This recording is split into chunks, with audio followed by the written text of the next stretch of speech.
Hello everyone, and I hope you're having a wonderful day. Today, we'll explore the emotional journey of No Tui and his daughter as they try to rebuild a broken house into a real home.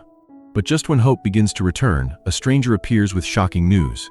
If you enjoy this story, don't forget to subscribe so you won't miss the next episode. No Tui stood quietly before the old house, holding Chum's small hand tightly in his rough palm. For a long moment, both father and daughter simply stared at the place in complete silence. The house in front of them barely looked like a home after 2 years of being abandoned. Wild grass had grown across the yard, through the doorway, and even between the cracked floorboards inside. The roof was rotten in several places, with broken tiles hanging loosely above their heads. The old wooden doors were still there, but the glass looked dusty, fragile, and forgotten. Chum looked around with wide eyes, trying to understand why this place felt so cold. To a child, a home should have warmth, food, blankets, and someone waiting inside. But this house looked empty, as if time had taken away every trace of life. Chum turned to her father and asked why he had not built their house here. She wondered why he had built a house for her grandmother instead of building one for them. That question struck No Tui deeply, because it touched the guilt he had tried to bury. He lowered his eyes for a moment, hiding the pain that suddenly rose inside his chest.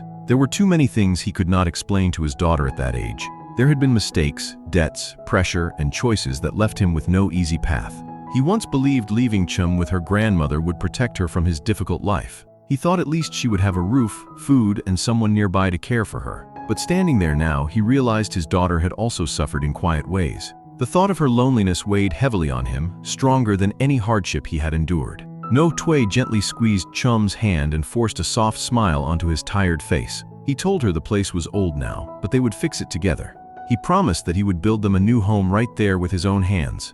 Chum looked up at him, still uncertain, but there was a little hope in her eyes. No Tui crouched down and brushed the dust from the sleeve of her faded shirt. Her clothes were old, thin, and worn, making his heart ache with helpless regret. He told her he would change her clothes first, then buy her beautiful new ones later. Chum nodded quietly, and that simple nod hurt him more than any complaint could. She was too young to understand poverty, but she already knew how to accept it. After changing her into cleaner clothes, No Tui held her hand and led her down the path. They walked toward Uncle Son's house, stepping carefully along the narrow and uneven mountain road. Dry leaves cracked under their feet while the afternoon wind moved through the roadside grass. Chum sometimes jumped over small stones, then stopped to look at tiny flowers near the fence. No Tui watched her from the corner of his eye, feeling both sorrow and strength. Every little movement reminded him that he could not fall apart, no matter how tired. When they arrived, Uncle Son was outside repairing something near the front yard. He looked up and immediately noticed the exhaustion on No Tui's face and clothes. Uncle Son asked if he had returned to the old house to begin rebuilding it.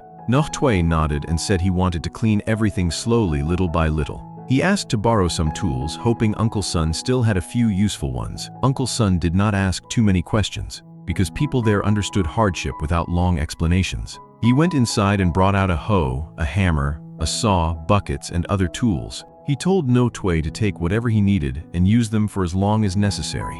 Then he invited them to come over for dinner later, so Chum could play with the children. Chum looked toward the house, where several children were peeking out with curious smiles. After a moment of shyness, one child smiled first and Chum softly smiled back. For the first time that day, No Tui felt a little warmth return to his chest. It was only borrowed tools, a kind meal invitation, and children laughing nearby. But when life had been cold too long, even small kindness could feel like fire. No Tui thanked Uncle Son, carried the tools, and returned to the broken house with Chum. The real work began as soon as he stepped back into the overgrown yard. He rolled up his sleeves, cut the tall grass, pulled weeds, and cleared debris by hand. Dust rose into the air while spiders scattered from dark corners of the old house. Broken tiles, rotten wood, dead leaves, and stones slowly formed a pile outside the yard. Chum tried to help by picking up small sticks and carrying them to one corner. She looked very serious, as if her father had given her an important mission.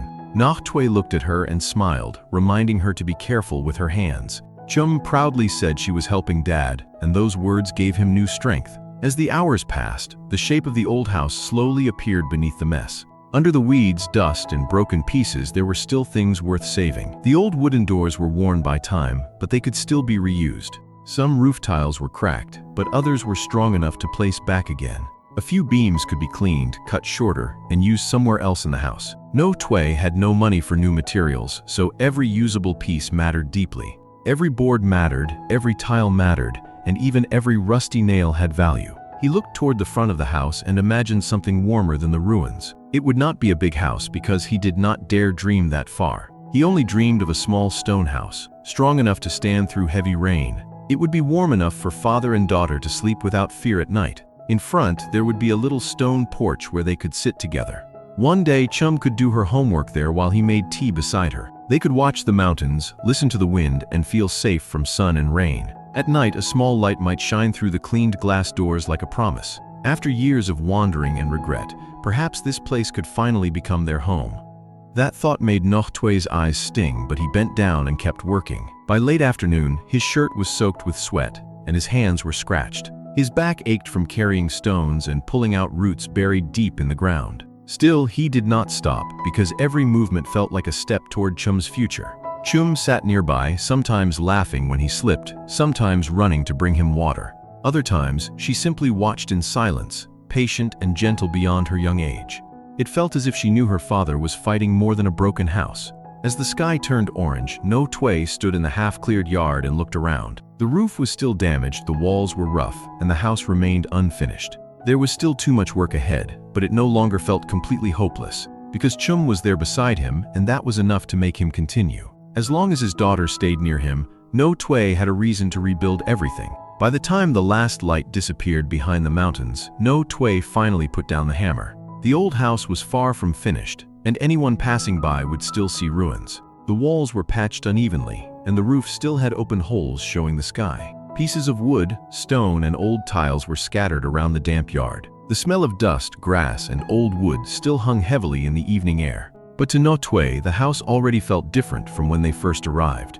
That morning, it had looked abandoned, cold, and almost impossible to bring back. Now, after a full day of work, it looked like someone was trying to revive it. Chum sat on a flat stone near the doorway, hugging her knees close to her chest. Her face was smudged with dirt, and her hair had fallen messily across her cheeks. Still, her eyes were bright as she watched her father wash his hands nearby. Chum asked if they would sleep there tonight, and her voice carried quiet excitement. Noh Tue paused, then looked toward the damaged roof and the cold floor inside. There was no proper bed, no thick blanket, no safe door, and no real kitchen. He wanted to say yes, because he knew Chum wanted this place to become home. But a father could not build a dream by pretending danger did not exist. He gently told her they could not sleep there yet because the house was not ready. He promised that soon, after the roof was fixed, they would sleep there together. Chum nodded, but her lowered eyes revealed the disappointment she tried to hide. That tiny sadness hurt Noh Tue more deeply than the pain in his tired back. He sat beside her and opened the small bag Uncle Sun's wife had given them. Inside were a few stream crabs, some vegetables, and 2 packets of instant noodles. It was not much, but after a long workday, it felt like a real feast. Noh Tue built a small fire in the yard, keeping it away from the dry wood. Chum sat close to the flames, holding out her hands to catch the warmth. The firelight flickered across her face, making her look even smaller in the dark. Soon, the smell of boiling noodles and cooked stream crabs rose into the mountain air. Chum watched the pot with serious eyes and asked if the food was ready yet. Noh Tue laughed softly and told her that good food always needed a little patience. When Chum said she was very hungry, he replied that hunger would make it tastier. Finally, he poured the noodles into 2 bowls and gave Chum the bigger portion. He placed the stream crabs on top of her bowl, pretending not to notice. Chum saw the difference and asked why she had more food than him. Noh Tue told her it was because she had worked very hard that day. Chum answered that he had worked harder, but he smiled and said he was bigger. She stared at him for a moment, then placed 1 crab back into his bowl. Noh Tue froze because she shared it so naturally without needing to say anything. He lowered his head and pretended to blow on the hot noodles in his hands. In truth, he was hiding the tears that had started to gather in his eyes. They ate quietly while the mountains grew darker and crickets began singing from the grass. Far away, a dog barked once. Then the world slowly returned to silence. The small fire cracked softly beside them, warming the broken yard with gentle light. Then Chum suddenly asked why people always said she looked so much like her mother. Noh Tue's hand stopped in midair because the question touched the deepest wound. He looked at Chum and saw pieces of her mother in her face and eyes. Even the way she lowered her head while thinking carried memories he had tried avoiding. There were things he had lost, things he failed to protect, and things he regretted. There were also truths Chum was still far too young to understand completely. Noh Tue placed his bowl down, moved closer, and told her she really did. He said she had some of her mother's eyes, especially when she smiled gently. Chum touched her own face and asked if looking like her mother was something bad. No Tui immediately said no, because that resemblance was not bad at all.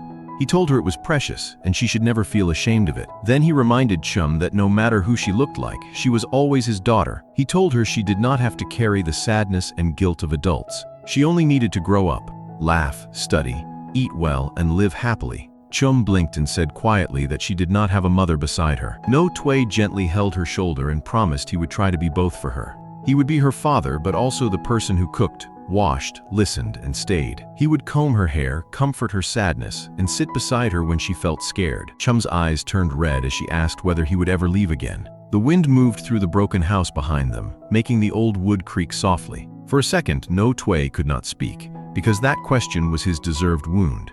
He had left before, and no reason could erase what his daughter remembered. Even if life had trapped him, Chum remembered absence more clearly than any explanation. He held her hand tightly and promised that he would not leave her again. From that moment forward, wherever he went, his daughter would always be his home.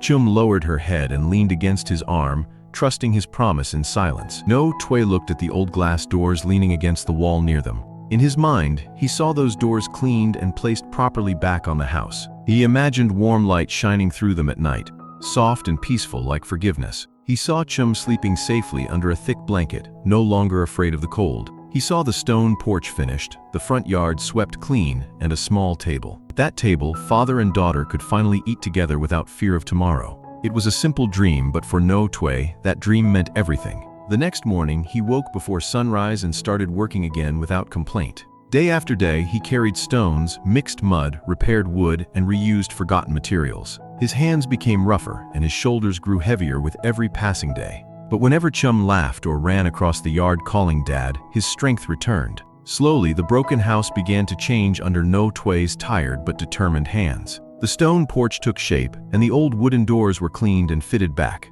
The damaged roof was patched piece by piece until fewer holes remained above them. When warm light finally shone through the old glass doors, No Tui stood outside silently. Chum stood beside him and smiled, saying it looked like a real home now. No Tui nodded with wet eyes and whispered that it was finally their home. But just as hope began to settle over the little house, a motorbike stopped nearby. No Tui turned and saw a strange man standing at the front path with a folder. The man looked from the house to No Tui, then turned his eyes toward Chum. His cold voice said that this land might no longer belong to No Tui. No Tui's smile disappeared instantly, and Chum tightened her grip around his hand. At that moment, the home he had just built stood on the edge of being taken away. No Tui returns with his daughter Chum to their abandoned old house, a place ruined by 2 years of neglect, wild grass, broken tiles, and painful memories. When Chum asks why he built a house for her grandmother instead of them, No Tui is overwhelmed by guilt but promises to rebuild their home with his own hands. With borrowed tools from kind Uncle Sun, he begins clearing the ruins, reusing every old door, tile, and wooden beam he can save. Through hardship, hunger, and exhaustion, Chum's presence gives him strength. At dusk, they share stream crabs and instant noodles beside the unfinished house, where Chum asks about her mother. No Tui comforts her, promising to be both father and mother. Just as hope returns and the house becomes home, a stranger arrives, claiming the land may no longer be theirs.